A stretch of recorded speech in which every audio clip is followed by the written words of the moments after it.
ইজতানিবু সাবআল মাওবিকাত, উম্মত রে 7টা ধ্বংসাত্মক কাজ থেকে বেঁচে থাকবা।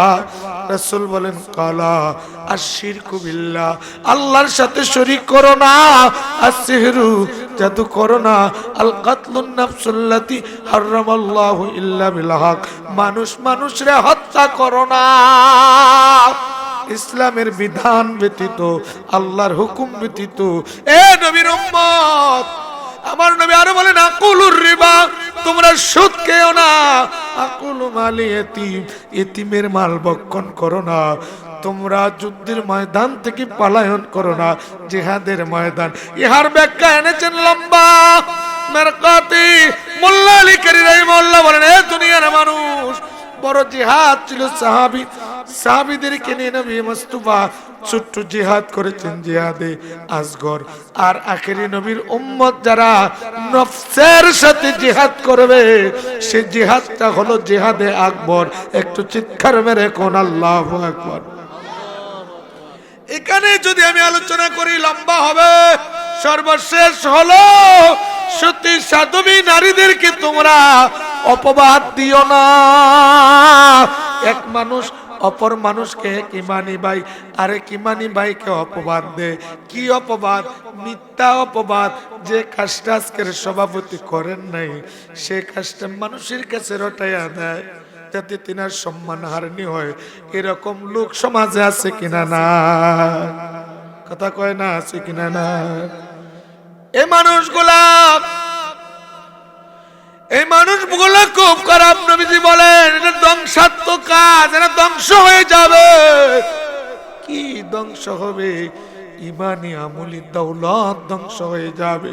বাবাজি, যুদ্ধের ময়দান থেকে যে পলায়নকারী যারা নিজের নফসকে কন্ট্রোল করতে পারলো না, আত্মশুদ্ধি করতে পারলো না, ওয়াইজাকি তাদের নিজেকে পরিশুদ্ধ করতে পারলো না, আল্লাহ রাসূলের নামের লজ্জত কলবে পয়দা করতে পারলো না, এই দুনিয়া ইমানি আমলি দৌলত সঞ্চয় করতে পারলো না, এরা অত ভাগা, এরার এই জীবন বিফলে যাবে, পরকালীন জীবন বিফলে যাবে।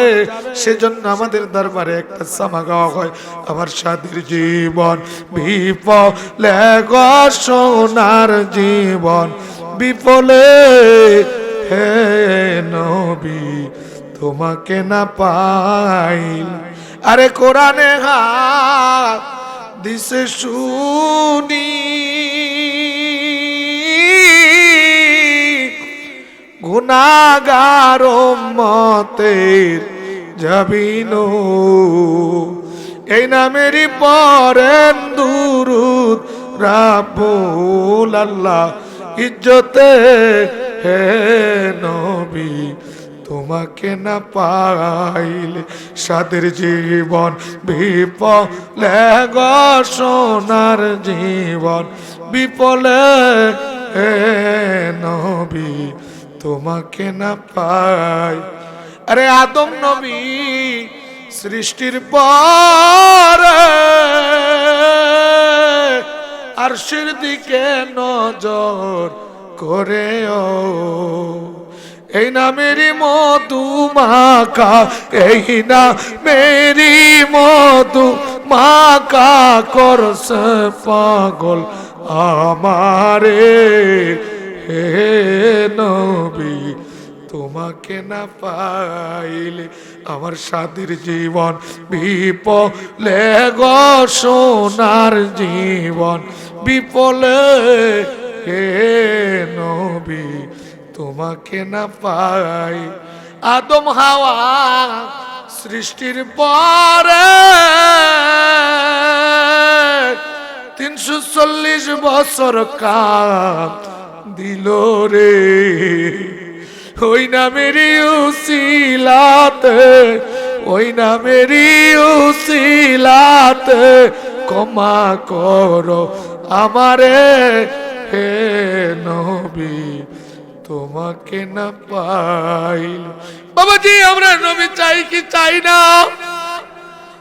আওয়াজ দিয়ে বলুন, নবী চাই কি চাই না? নবীর আদর্শ চাই কি চাই না? নবীর তরিকা চাই কি চাই না? পরকালীন জীবন, শান্তির জীবন চাই কি চাই না? বেহেশতি জীবন চাই কি চাই না? কারা কারা সুখীর জীবন চাই একটু হাত উঠিয়ে দেখাই। সবাই উঠান, ফেরেশতারা দেন। নারে তাকবীর, নারে রিসালাত।